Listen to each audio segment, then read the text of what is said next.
Hi. Remember that big microphone, expensive microphone I was talking about? Well, here's a picture of it.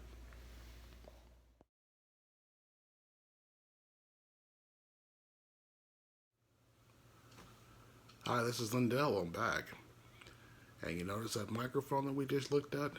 Well, I told you it was $2,500. I have to correct that. Actually, I just checked the price on it currently. It's $3,600.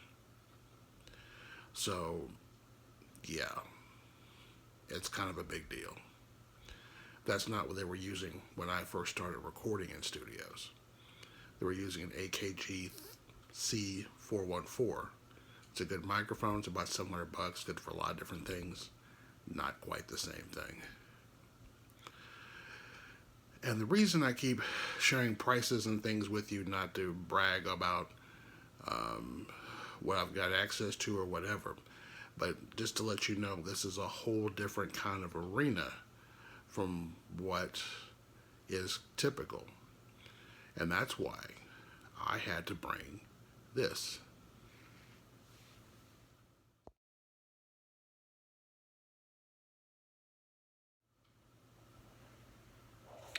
Yep, those four guitars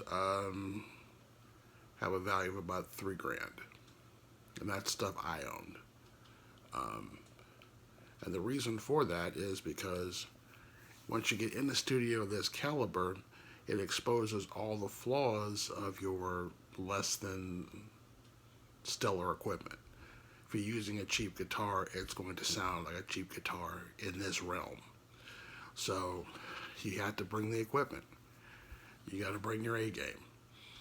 Not that I'm not saying by any stretch of the imagination, if you have the opportunity to record in a studio like this, do it.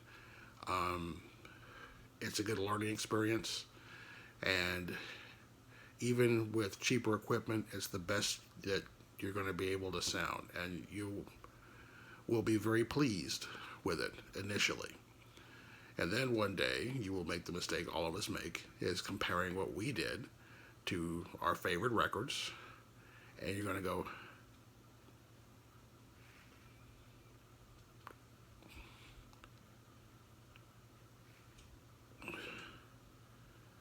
okay, why does my stuff not sound that good?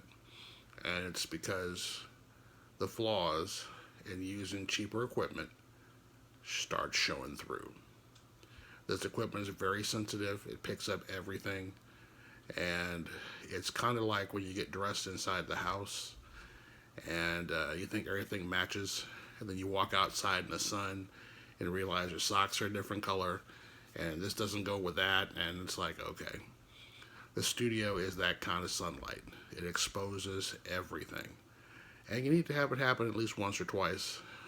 One of the guitars in that rack I bought after I started recording, just so I would have a better quality guitar than the one I had. One I had was pretty good, but again, the flaws were exposed due to sitting in a high quality studio. It's like, okay, that's good, but it's not quite good enough.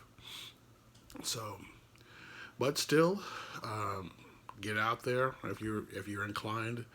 Get in a big studio, um, and on the next trip around on this um, musical journey we're taking, I'll tell you why I chose the studio that I chose.